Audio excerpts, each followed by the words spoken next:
ಧರ್ಮಸ್ಥಳದಲ್ಲಿ ಸುಮಾರು 10-12 ವರ್ಷಗಳ ಹಿಂದೆ ಸೌಜನ್ಯನ ಕೊಲೆಯಾಗಿದೆ, ಅತ್ಯಾಚಾರ ಆಗಿರುವ ಒಂದು ವಿಚಾರ ಗೊಂದಲವನ್ನು ಸೃಷ್ಟಿ ಮಾಡಿತ್ತು ಸಭಾಧ್ಯಕ್ಷರೇ.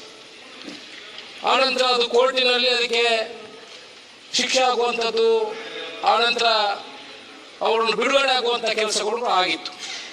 ಆದರೆ ಸಮಾಜದಲ್ಲಿ ಎಲ್ಲ ಕಡೆ ಗೊಂದಲ ಅದೇ ರೀತಿ ಇತ್ತು ಸಭಾಧ್ಯಕ್ಷರೇ. ಸೌಜನ್ಯವನ್ನು ಅತ್ಯಾಚಾರ ಮಾಡಿದ್ದಾರೆ, ಅಲ್ಲಿ ಅವರೇ ಮಾಡಿದ್ದಾರೆ ಅನ್ನೋ ವಿಚಾರಗಳು ಗೊಂದಲ ಎಲ್ಲ ಕಡೆ ಸೃಷ್ಟಿಯಾಗಿ ಸೋಷಿಯಲ್ ಮೀಡಿಯಾದಲ್ಲಿ ಅದು ಚರ್ಚೆಯಲ್ಲಿ ನಿರಂತರ ಇತ್ತು.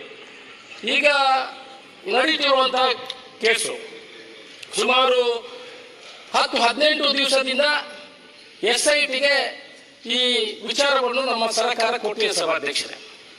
ಇದನ್ನು ಪೂರ್ತಿ ಧರ್ಮಸ್ಥಳದ ಆಡಳಿತದವರು ಕೂಡ ಇದನ್ನು ಸ್ವಾಗತ ಮಾಡಿದ್ದಾರೆ. ಎಲ್ಲರೂ ಕೂಡ ಯಾರು ಇದನ್ನು ವಿರೋಧ ಮಾಡ್ತಾ ಇದ್ರು, ಪರ ಇದ್ರು, ಎಲ್ಲರೂ ಕೂಡ SITಯನ್ನು ಸ್ವಾಗತ ಮಾಡಿದ್ದಾರೆ.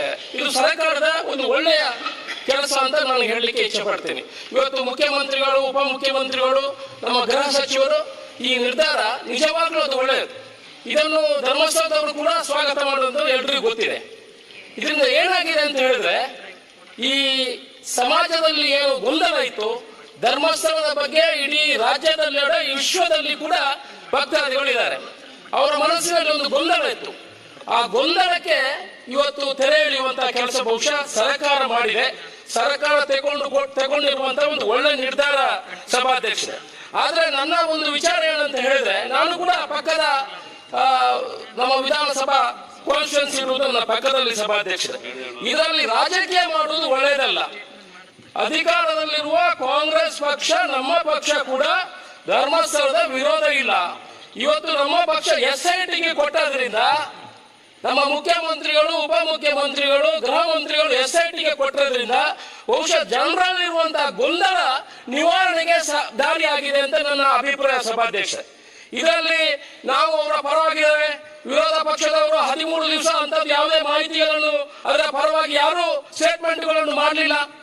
13 ದಿವಸ ನಂತರ ಅದರಲ್ಲಿ ಜನರ ಪರ ವಿರೋಧವನ್ನು ನೋಡಿಕೊಂಡು ಆನಂತರ ಒಂದು ಪರವಾಗಿ ತಗೊಳ್ಳುವುದಂತಲ್ಲ, ನಮ್ಮ ಸರ್ಕಾರ ಕೂಡ ಅದರ ವಿರೋಧವಾಗಿಲ್ಲ. ನಾವು SIT ಕೊಟ್ಟದ್ರಿಂದ ಇಡೀ ಧರ್ಮಸ್ಥಳದ ಭಕ್ತಾದಿಗಳು ಯಾರಿದ್ದಾರೆ ಅವರ ಗೊಂದಲಕ್ಕೆ ತೆರೆ ಎಳೆಯುವಂತಹ ಕೆಲಸವನ್ನು ಬಹುಶಃ ನಮ್ಮ ಸರ್ಕಾರ ಮಾಡಿದೆ. ಇದು ಒಳ್ಳೆಯ ಕೆಲಸ. ಆದರೆ ಮುಂದಿನ ದಿವಸಗಳಲ್ಲಿ ಇನ್ನು ಅಲ್ಲಿ ಆಗಿಬೇಕು, ಇಲ್ಲಿ ಆಗಿಬೇಕು, ಇನ್ನೊಂದು ಈಗ ಒಂದು ಹಂತದ ಮಾಹಿತಿ ಬಂದಿದೆ, ಒಂದು ಹಂತದ ರಿಪೋರ್ಟ್ ನಮಗೆ ಬಂದಿದೆ. ಅದರಿಂದ ಮುಂದಿನ ಹಂತದಲ್ಲಿ ಇದಕ್ಕೆ ಯಾವ ರೀತಿ ಕಾನೂನಿನ ಪ್ರಕಾರ ಯಾವುದೇ ಕ್ರಮಗಳನ್ನು ಕೈಗೊಳ್ಳಬೇಕು ಅದನ್ನು ಮಾನ್ಯ ಮುಖ್ಯಮಂತ್ರಿಗಳು, ನಮ್ಮ ಉಪಮುಖ್ಯಮಂತ್ರಿಗಳು ಮೊದಲ ದಿವಸವನ್ನು ಹೇಳಿದ್ದಾರೆ. ನಾವು ಧರ್ಮಸ್ಥಳದ ಪರವಾಗಿದ್ದೇವೆ, ನಾವು ಹಿಂದೂ ಧರ್ಮದ ಪರವಾಗಿದ್ದೇವೆ, ನಾವು ಅದರ ವಿರೋಧಿಗಳಲ್ಲ, ನಾನೆಲ್ಲ ಭಕ್ತ ಆಗಿದ್ದೇನೆ. ಅದರಿಂದ ನಾವು ಸರ್ಕಾರ ಯಾವುದೇ ಧರ್ಮದ ವಿರೋಧಿಗಳಲ್ಲ, ಅಂತ ಕ್ಷೇತ್ರವನ್ನು ಕೂಡ ಉಳಿಸುವಂತಹ ಕೆಲಸವನ್ನು ಸರ್ಕಾರ ಮಾಡ್ತದೆ. ಜೊತೆಯಲ್ಲಿ ಆ ಧರ್ಮಸ್ಥಳ ಕ್ಷೇತ್ರ ಬರೀ ಧರ್ಮದ ಕ್ಷೇತ್ರ ಮಾತ್ರ ಅಲ್ಲ ಸಭಾಧ್ಯಕ್ಷರೇ, ಇಡೀ ದಕ್ಷಿಣ ಕನ್ನಡ ಜಿಲ್ಲೆಗೆ ಅದೊಂದು ಟೆಂಪಲ್ ಟೂರಿಸಂ ಕೂಡ ಅದು ಸಾಕ್ಷಿಯಾಗಿದೆ. ಅದರಿಂದ ಸರ್ಕಾರ ಇದರ ಪರವಾಗಿದೆ. ಇದರ ಪರವಾಗಿ ಏನೇನು ಕಾನೂನು ಪ್ರಕಾರವಾಗಿ ಕ್ರಮವನ್ನು ತಗೊಳ್ಬೇಕು ಅದನ್ನು ಮಾಡುವಂತಹ ಕೆಲಸವನ್ನು ಮಾಡ್ತಾರೆ ಅನ್ನುವ ವಿಚಾರಗಳನ್ನು ಈ ಇಡೀ ರಾಜ್ಯಕ್ಕೆ ತಿಳಿಸ್ತಾ ಅವಕಾಶಕ್ಕೆ